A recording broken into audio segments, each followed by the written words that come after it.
You know that feeling, right? That subtle, kind of gnawing exhaustion you get after hours spent clicking through sterile menus and staring into the glare of a screen? That's digital burnout. And today, we're not going to talk about it as just some wellness trend. We're going to frame it as a critical business challenge. We'll dig into how we can move beyond this fatigue, not by unplugging, but by completely rethinking the very nature of our digital worlds. So let me ask you something, straight up. Is your product, is it part of the problem? Is it actually draining your users? Because if it is, you're not just losing your goodwill. You're losing engagement, you're losing retention, and yeah, you're absolutely losing revenue. Okay, so here's our game plan for this briefing. We're going to start with a problem, then introduce a really powerful science-backed design framework. After that, we'll connect it to the bigger picture of sustainability, and then, this is the important part, we'll build the business case. We'll wrap up by looking at what's next and leave you with some key takeaways for your own roadmap. First things first, let's completely reframe this conversation. This isn't just about making users feel a little better. We're talking about a direct threat to your business outcomes. Digital burnout is a very real point of friction. It's that moment when a user just gets tired of your interface. And what happens then? Well, they click away. They abandon their shopping carts. They churn. This isn't some soft, fuzzy problem. It has hard, measurable costs that hit your bottom line, period. So what's the fix? What if the answer wasn't to tell people to just take a break from your product, but to fundamentally change the digital space itself? Well, this is where a really powerful framework called biophilic design comes into play. At the heart of all this is a scientific principle from the biologist Edward O. Wilson. It's called the biophilia hypothesis, and it basically says that we as humans are hardwired to connect with nature. It's not just a nice to have. It's a deep biological need that actually affects our health and our ability to think clearly. So how do we take that big idea and actually use it in our apps and platforms? Well, the design firm Terrapin Bright Green broke it down into 3 really clear categories. First, you've got nature in the space. This is the most direct one. Think of the beautiful, calming nature videos in the Calm app. It's a literal dose of nature. Then there's natural analogs. This is more indirect. It's about using organic shapes, natural textures, or maybe soft flowing gradients instead of harsh boxes. Honestly, even just the simple satisfaction of a rounded corner on a button is a tiny hit of a natural analog. And finally, nature of the space. This is all about how you organize the screen to make people feel safe and in control. A really well-designed dashboard that gives you a clear overview, that's giving you a sense of prospect and refuge. It just feels better.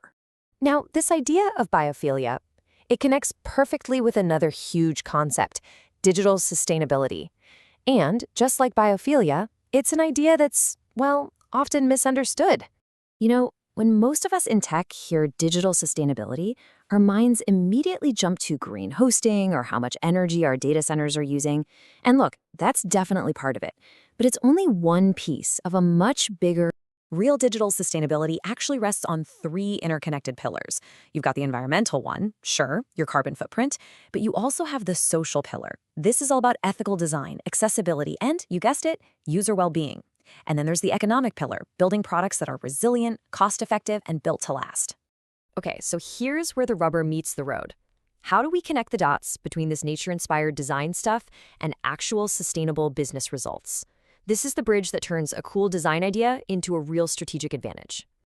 The connection here isn't metaphorical, it's functional. When you apply a principle like prospect and refuge, say by having a clear, stable navigation bar, you are directly lowering the user's cognitive load. It's easier to think.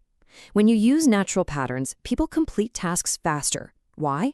Because our brains are literally wired over millennia to process those kinds of patterns effortlessly. The payoff is real and immediate. And this right here, this is a game-changing insight. User stress isn't just a UX problem, it's a systems problem. A stressed-out user doesn't just feel bad, they literally consume more resources. They click around randomly, they take longer, and that eats up processing power. By reducing their stress, you create efficiency everywhere. And this isn't just theory, right? We're seeing it work out in the wild. Calm basically built a billion-dollar company on nature in the space. The Forest app cleverly uses a natural analog, growing a little virtual tree, to gamify focus. And Airbnb uses incredible, high-quality natural imagery to create that feeling of safety and place, which is absolutely vital for their business model. So what's the bottom line? what does all this add up to? Look, we are not talking about fuzzy feelings here. We are talking about a direct, positive impact on the core metrics your teams live and breathe every single day. We're talking about measurable increases in user engagement and how long they stick around. A real, quantifiable drop in your bounce rates. And then there's the big one, a stronger brand that people associate with trust and well-being. In a market this crowded, isn't that the ultimate advantage? Now, this kind of thinking, it's bigger than just a new feature or a palette swap. It's a fundamental shift in how we should think about product philosophy. We're moving past the era of just building functional, transactional interfaces. We're becoming architects of digital environments. We're getting into what you could call digital placemaking, the conscious act of crafting the spaces where people are going to work and learn and connect for hours at a time.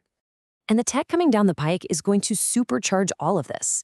I mean, imagine AI generating dynamic landscapes in your app that actually change with the real-world weather outside your user's window, or haptic feedback that lets you feel the texture of a stone on your screen. The potential here is just incredible. Okay, so after all that, what are the key things you should take from this briefing and bring directly into your next product roadmap meeting? Let's just boil it down to 3 points. Number 1, start treating digital burnout like the business problem it is, with real, tangible costs. Number 2, understand that biophilic design isn't fluff. It's a practical, science-backed framework to solve that problem. And number 3, remember the payoff. This isn't a charity project. It directly impacts the core metrics that drive your business forward. So ultimately, this all leaves us with one last big question. And it's really a question about the legacy of the products we all build. As you plan for the future, are you designing a confusing digital labyrinth that just drains people's energy? Or are you consciously crafting a restorative environment where people can actually do their best work and, thrive? The choice is yours.